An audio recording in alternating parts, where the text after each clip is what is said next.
This is Justin Case of America Newscape, joining our friend and lifestyle luminary, Joyce Rockwood, sharing progressive thoughts and suggestions on the simple fact that nut butters are not all created equal and a healthier way to start your day. Greetings, Joyce. Welcome back to America Newscape. Hey, it's great to be back. Good to be here. I was gonna say good to see you. I don't really get You to don't see get to you. see me, but and it sounds like I'm racing this morning, but I'm not. I'm excited about this. This is good stuff. All right. Joyce, in our recent segments, we've talked about healthier coffee alternatives for reducing acid buildup. And the last time you were here sharing your smoothie tips so people can avoid bloating and stomach upset. But today you're back to share some insights about nut butter. What do we need to know about Yay. choosing the healthiest nut butters? Yay, nut butter.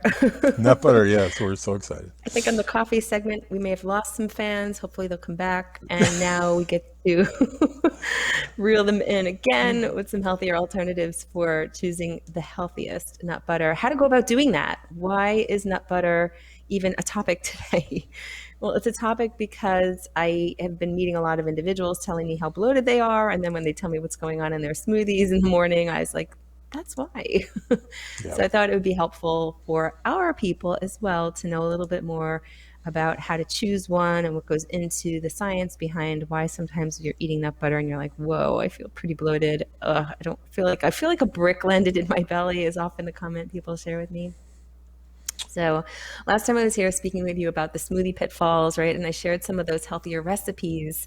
And I realized when our audience heard about the lack of peanut butter in the recipes, they may have shed a tear or 10,000 tears. So I provided some healthier alternatives in that segment with coconut butter and avocado, which could add body and smoothness and creaminess to the smoothie. So let's talk today about choosing the healthiest nut butter, right? Okay. So, first thing to know, the first thing about why I didn't include peanut butter, just so we can explain that and go a little deeper. The reason I don't include peanut butter in any of those smoothie recipes is, or any other food recommendations for that matter. I know they're crying now. They're getting ready to hit like exit the segment. No, Don't no. leave. Well, we like peanut butter because it's just easy. I mean, it's just easy to grab a Yeah. dollop of it and throw. Okay, back to you. It is. It is easy to grab a dollop of it. It's also inexpensive, and it's inexpensive for a reason. Sometimes the inexpensive foods cheapen our health. So the reason I don't have any peanut butter in any of those recipes or ever for that sake, is because roasted nuts are rancid. Okay, so sometimes people will look at me like this. What does that mean? That means that the fats have been exposed to really high heat, high temperatures, and that renders those fats and those oils very toxic. And that increases what we call the free radical in my world. And that's related to things that might not sound that life threatening, like gas and bloating, but they also relate to more serious things like reflux, very toxic or poor or damaged blood chemistry, which relates to cancer. Cancer and the free radical are always spoken about in the same breath. So that's one of my reasons why, or that's another reason why eating fried foods, very heavily processed and fried foods is so undermining to our health.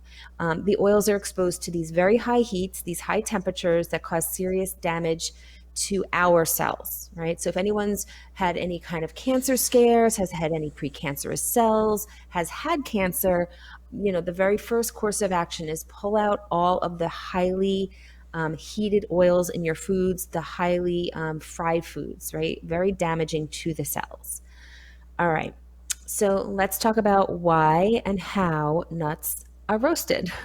Now, we all know that roasted nuts, they taste different than the raw nuts, right? So roasting is typically done to increase the flavor of the nuts or the seeds. We should talk about nuts and seeds together today. So pumpkin seeds, sesame seeds, what other kinds of seeds? Those seeds are watermelon seeds. You can even get those. Those seeds are often sold raw or roasted, just like raw cashews or roasted cashews. Okay, so nuts can be roasted without any oil in an oven or a pan. That's one way. Or they can be roasted in oil or also in an oven or in a pan. Now, roasting changes the structure and the chemical composition of the nut, which is part of that free radical damage I was talking about when we're talking about cellular health and blood chemistry. And that's all related to oxidation, right? We hear about oxidative damage.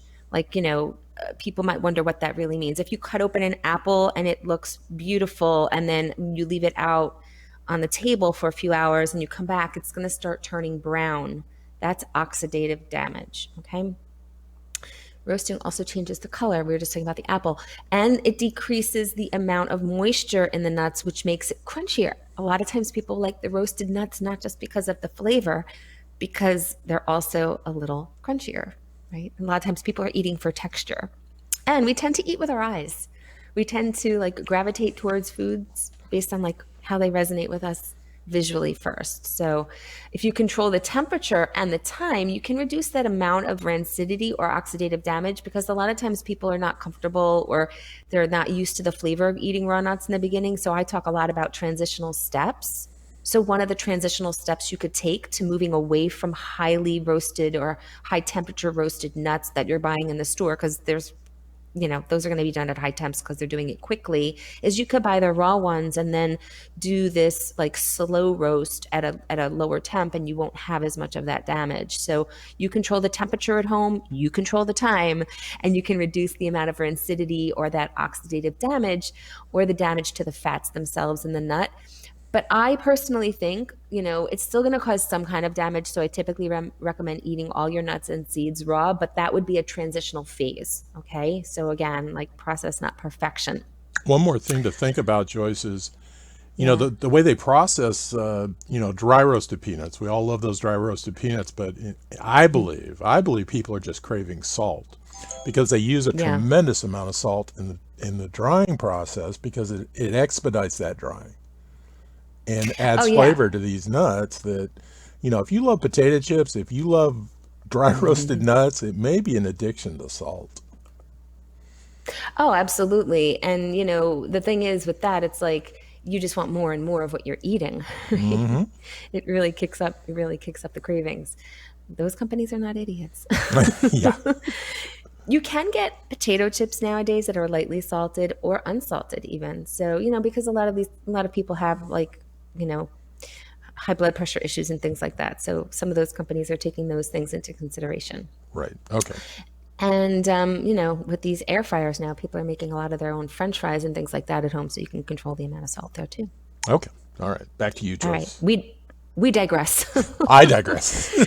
We digress together. Okay. Nuts are high in monounsaturated and polyunsaturated fats. Now, those are the healthy fats. They have the ability to lower our blood cholesterol, and they can even protect against heart disease. Those polyunsaturated fats are also, when they're placed in those high heat situations like roasting, they are going to become damaged or oxidized. So we need to get those fats in the raw state, right? That's why I'm so emphatic about eating your nuts and seeds raw. We want to avoid that free radical damage to our cells and really elevate our blood chemistry by eating raw nuts and seeds, not decrease our blood chemistry. When our blood chemistry is decreased, we raise the potential for, as we were talking about, cancer. We also get like really tired and sleepy. We age faster. That's all those lines prematurely showing up on the face. These are all related to, our lifelong vitality. Okay. I learned something when I was researching for this segment, and here's what I learned. I'm going to share it with you right now. Okay. So I read a study done with walnuts. I don't think they're like the most popular nut. I mean, I think they're used in baking and such, but I think most people tend to buy like the peanuts or the cashews, almonds, pecans, walnuts. I don't know. Healthy, and I think the healthier crowds tend to know that they are like a healthier nut. But Well, let me so when, let me jump in. And yeah, having known a lot of almond growers in Northern California years ago, yeah, when you go into your Vons and you go into your local supermarket, those almonds that they're selling may be 2 or 3 years old. yeah, they're stored. When I was in the grocery business, we had apples that were 2 years old. We had frozen turkeys that were 3 years old. If we didn't sell the turkeys, we froze them and tried to sell them the next year. But what I did learn from these walnut guys, those thin skin walnuts that you can simply crack with your hands that are fresh are delicious. And until you've had one of them, you've never really tried a walnut. We're not talking about the bagged walnuts in the grocery store, but Wait, when you aspired. say walnut and skin, do you mean almond? No, no, You said walnuts, thin-skinned. thin, Oh, thin okay. shelled walnuts. You can actually crack them in your hands. The Oh, old wow. the Okay. old joke was you were a tough guy and you stood there cracking your walnuts in your hands, and people walked up and they kind of went, "Wow, that's pretty. He's pretty. Wow, he's very manly." And then you say, "Well, no, no, you can do it," and you would flip them a thick-skinned walnut, and you would watch them cry and try and crack that walnut, and they just couldn't do it. And then you let them off the hook. You handed them a thin-skinned walnut. Once they tasted that walnut, it was like they were sold. And these have So not were been those roasted. thin-skinned walnuts, were they Thin sweeter? Like shell. what was the, Well, they were fresh. yeah. They Yeah. were fresh. So, So what was the taste comparison to like a hard-shelled walnut? well, a hard shell walnut to me tastes woody and dry, and you're fighting Yeah. through that internal membrane between the nuts. These, it's not Yeah. that issue. I mean, it's sweet, it's Mm. smooth, it's delicious, and I'm not a believer in Trader Joe's, and I'm not a believer in the conspiracy of organic foods. But if anybody were going to have fresh walnuts, it might be them, or it might be that Yeah. health food store, or it might be the farmer's market. That would be the reason to take a trip to the farmer's market. The other thing I learned years ago, which I'll share with people, refried beans. Now, the refried beans in your Vons may be 3 years old. Now, if you've ever had pinto beans. If you've ever had fresh pinto beans, do you have to soak them? No. And they're remarkable. They taste like butter. I mean, they're so Yeah. rich and they're so full of nutrients. Imagine buying a bean that's 3 years old, and those big 100-pound bags of beans that are in the grocery store have the date of when they're picked. And people migrate to Colorado when they're picking the beans, and they line up with their trucks to buy fresh beans out of the field. So, okay, I don't mean That to was the digress. best digression ever. Walnuts into refried beans. Not refried beans, Well, pinto beans. I erred. pinto beans. Pinto beans. Walnuts into refried into pinto. Exactly. Anyway, we digressed crazy there. So it's Okay, funny back to because when I walnut. was a kid, yeah, when I was a kid, I used to really love cracking open the walnuts. That was like a fun thing. But yeah, I know. Okay, let's go back. So Okay. the study that I read that I learned something about that I'm excited to share with you is there was a study done with walnuts, and when walnuts were roasted under extreme conditions, 356 degrees Celsius, for about 20 minutes, the substance that indicated oxidation increased by 17 times compared to raw walnuts. It's not easy to say. Raw walnuts is about as easy to say as walrus with whiskers. Walrus with whiskers. Everyone say that 10 times fast. All right. So, in comparison, the substance that indicated oxidation only increased by 1.8 times for hazelnuts and 2.5 times for pistachios. So, definitely. And you know what? I bet you that's one of the reasons you never see roasted walnuts. I always wonder why. Right. Exactly. Like, maybe they know something. Maybe they're doing that to save us from rancidity. God bless. Yeah. What are the odds of that? So so this is explained. You might be wondering like what causes that. This is explained by the high amount of polyunsaturated fat and in walnuts. Okay, so that accounts for about 72% of their total fat content, which is the highest fat content of all nuts. That does not mean you should not eat walnuts. Everyone out there right now who's like, "Oh, walnuts are high in fat. I'm not going to eat them." They're high in the good fats, okay? We're not talking about Oreos and donuts here, okay? Let's understand that fats are an incredibly important part of our nutritional profiling when we are, planning out our week, okay? So you want to definitely have some raw nuts in there, and walnuts would be a really great one. All right.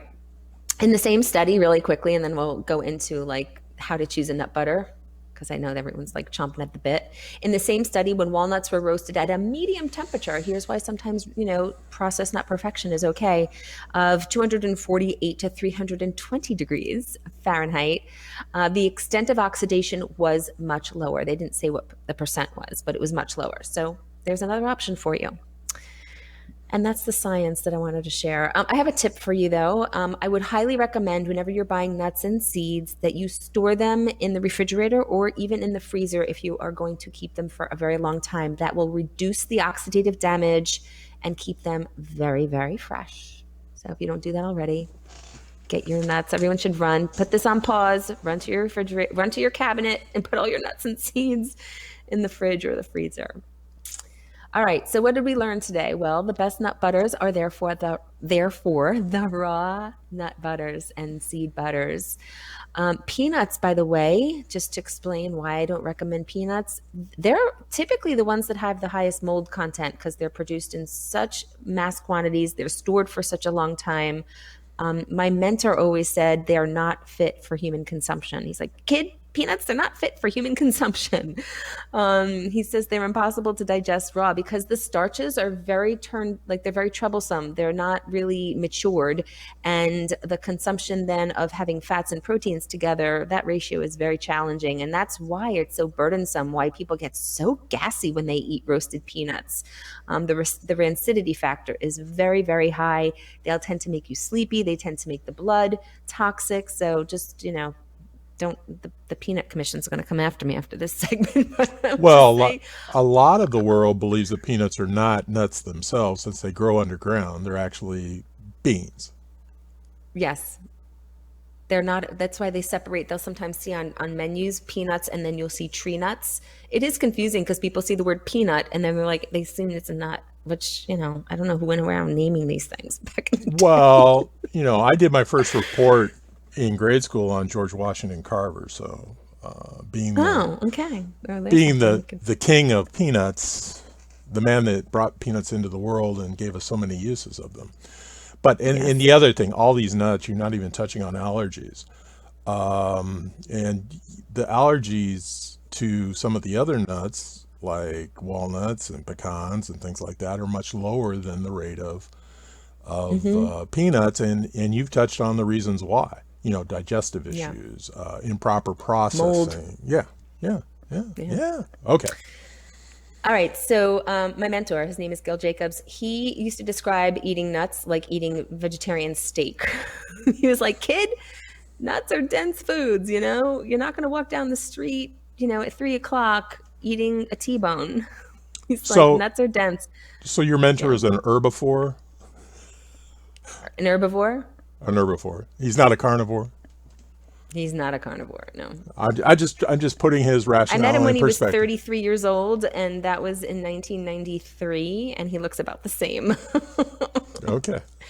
I swear he's like not aged. All right. So nuts are dense foods, and we're talking today about nut butter. So it's a good thing to note that eating handfuls of nuts like in the middle of the afternoon can be likened to walking down the street, chomping on a steak. He said, no, don't do that. Don't just start grabbing handfuls of nuts. It's not going to sit well, and that's why a lot of my clients come to me and they're like, okay, I ate nuts and I feel like I have a brick in my belly. What's going on? It's just not ideal. So let's get back to those healthiest nut butters I promised to share. Okay. So raw nut butter. So almond, cashew, pecan. We're starting to go up in price here. Walnut, macadamia. What are they, like 80 cents a nut? Raw macadamia nut butter. Oh my God, I can't even imagine what that would cost. But if you have some expendable income, go for it. Sesame seeds. Sesame turns into what we call tahini, right? In a lot of our Middle Eastern dishes. So buy the raw tahini, folks. Do not buy the roasted tahini, please. And you'll be much better off. You can actually even make your own nut butters at home. You can make your own almond butter at home, your own cashew butter. I love making my own cashew butter. That's like such an easy, beautiful, yummy way to go when you're living the raw food lifestyle like I am. So you can use that in a high speed blender. I think it would be like 3 cups of nuts in like a Vitamix or a bullet. You should not need to add oil. Once the blender starts kicking, those oils start pulling from the nuts. You would just want to have some kind of like with my with my Vitamix, I have this pusher tool and I can kind of push down on the food inside of there. So it kind of keeps going towards the blade and it, you know, because it sometimes pushes right into the sides and then you need to get it back towards the middle of the blade. If you want to add a quarter cup of oil to the mix, you can. I don't think you need it. It's going to blend well and it will definitely be very creamy.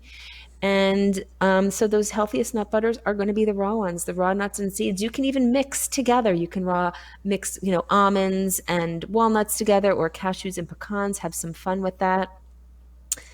And I'd love to know how it goes. What happens when you switch over to a raw nut butter? You might be surprised. You really would love it. You add a little, pink salt in there. Maybe you want to add some herbs if you want to make something a little bit more jazzy. That's fine too. Cumin powder could be fun. Well, yeah, up your game at your next brunch or your next cocktail party. I mean, create some of these fancy butters, and people do love them. Yeah, we'll do another segment. I think we touched upon it. I'm really into nut patés, so maybe we could do another segment on like Nut how to make a nut pate. nut pate as opposed to butter. That sounds fascinating, Joyce. What do you want to leave us with? Better digestion, improved vitality, better sleep, more radiant skin, all of it. But if you have questions about what's going on down below with your digestive system, if you're not sleeping well, if you're having skin issues, if you're having mental health issues, I would love to support you. And I have room for 2 more clients in my VIP 30-day detox intensive. So this is a great time to get in touch, see if we're a good fit. Use the link down below for a no-cost call. And we can see what's going on with you, what your obstacles are, where you want to go. And then I can share a step-by-step plan to help get you there. Well, personally, Joyce has been a lot of help to me, and I encourage people to get in touch with her, have a chat with her. I mean, if she can help a baking eating carnivore help improve his lifestyle, give up Nutter Butter cookies, she can help you. Oh, yeah. Okay. Yeah, you might love those Nutter Butter cookies. There's probably a healthier version of them. I have yet to create that recipe, but I'm up for the challenge. They're lightly baked, so I'm sure nothing's rancid in them. 9 pounds of sugar Right. later. 9 pounds of sugar later. Okay, everybody.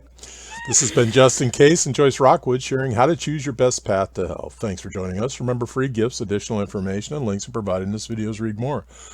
Please be sure to subscribe to this channel to stay connected, and please connect with Joyce in the links below so you can learn some healthy revelations and how not to go bananas.